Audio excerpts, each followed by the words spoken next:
that was going on between the two was the flag war.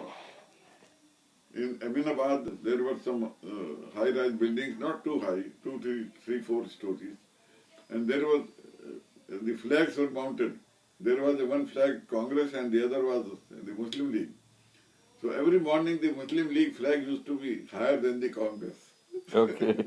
That was a funny thing, and every day people used to go which flag is higher. Okay. But the Muslim League flag remained higher and higher. So, the common man, you are using this term common man, did not have any inclination of Pakistan, but when the Congress party imposed the Hindu dominated philosophy on the Muslims, is when the Muslims reacted. Yes. What happened? Nothing happened. It just came. It was a bombshell. Okay. The partition was a bombshell. Okay. And everybody, just if a woman was cooking her food, she had to get up and start going. So what happened with me? As I told you, that my sister was married in East Punjab. In fact, it was hardly 100 miles inside Punjab from the UP border. So I was told that I had to go to and collect my sister and bring her to Lucknow because disturbances had started after the 15th of August, not before. 15th August. 15th August 1947. Yeah. The disturbance started after 15th. Okay, till that time there were no disturbances. No disturbances. Okay. In fact, when I left Lucknow, I had to travel to. I could not travel on the direct line. What is the direct line? Direct line was Lucknow, Bareilly. Your railway line, railway Saharanpur, train line. Lahore. Okay. I had to go to the city of Ambala. Okay. Bareilly, Lucknow, Bareilly, Moradabad, Saharanpur, Ambala. Okay. I had to go. I could not travel on this because I was warned that disturbances शुरू हो गए. Okay. So I had to travel via Kanpur and Delhi and then to Kalka. Okay. Ambala. Okay. So I took Kalka mail from Kanpur. Okay. That arrived in Delhi on Delhi main station after sunset, and the station gave a forlorn look. Okay. And I came across a Hindu student who was my class fellow. Okay. He had come from Lucknow. He used to live in Delhi. He said, "Where are you going?" I said, "I'm going to Ambala." He said, "No, you come and live with me here because there are disturbances there." I said, "I cannot live with you here because you never know what happens to me. No one will know." And the train was, it had almost an hour stop at Delhi Junction. So I kept on strolling on the platform and had a cup of tea or something. And it was a big compartment. When I came back to get on into the train, to board the train, I saw that a large number of Sikhs, equipped with swords and things, they had occupied the compartment. Some were lying on the bunkers and the baggage stands, and some were lying on the floor level. But I took my seat because I had to go. And beside me there was a Hindu family sitting here. So I had a small suitcase and I had a pillow. Okay. With me. Okay. Which I had put at my bag. Okay. And luckily I was sitting adjacent to the door. Okay. Compartment door. Okay. The train was running at high speed. It left Delhi Junction. After about a couple of hours, suddenly it lost the speed. I looked out of the window and I saw the red signal. And in the meantime, the Sikhs had got up and they had started chanting. God knows what they were saying. I did not understand, but it gave me a lot of fear.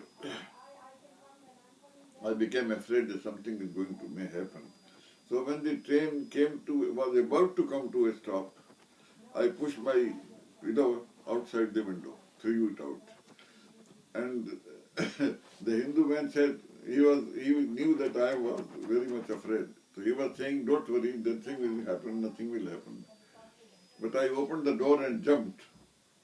And my compartment was near the end of the train, long train.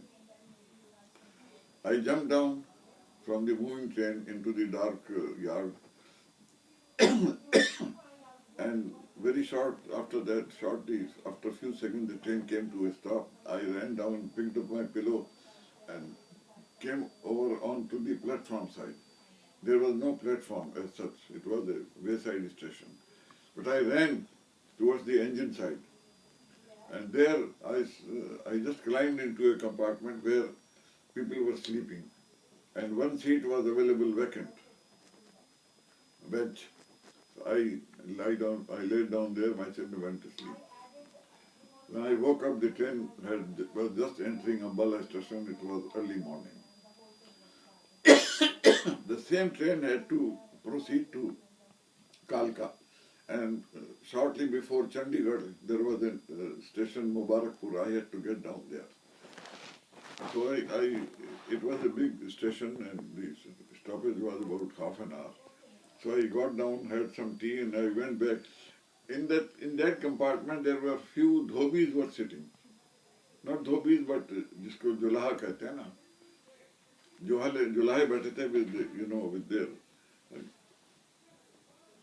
products bound up in white sheets. So I went there to see what has happened in that compartment, and I was told that there was a lot of killing, and those Jalahas, poor people, they were killed on the way. So I thank God. And after that, I continued my journey, and at Mubarakpur I got down. The village where my sister lived was about 2 miles away. So I ran. I adopted a scouting technique of increasing speed and not getting tired. The technique was that you run about 20 paces and you walk 20 paces, then you again. So that way you would not get tired and you would gain speed. So, but I arrived at the village safely, and my sister and everybody else, her husband, they were very happy, and I told them I have come. They said, yes, you did the right thing.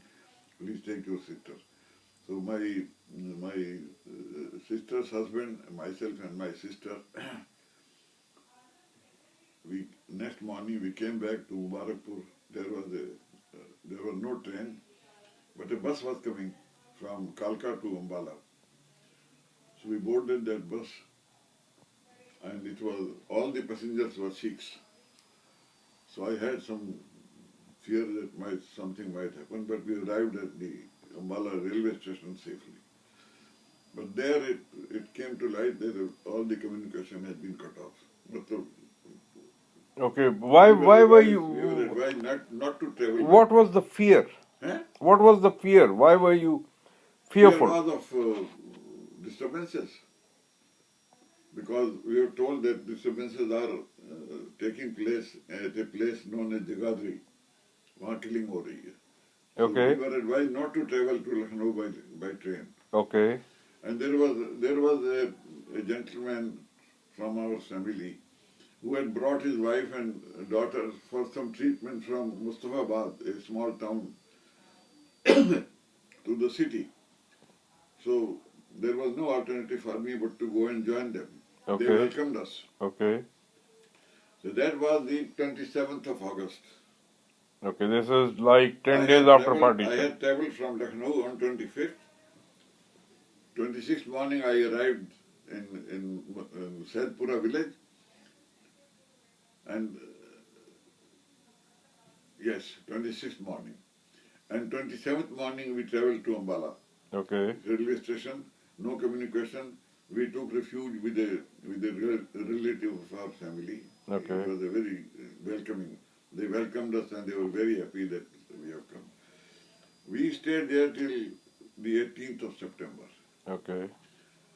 The there was no communication, no telegram, no telephone, no nothing at all, so that I could inform my father what is happening. Okay. And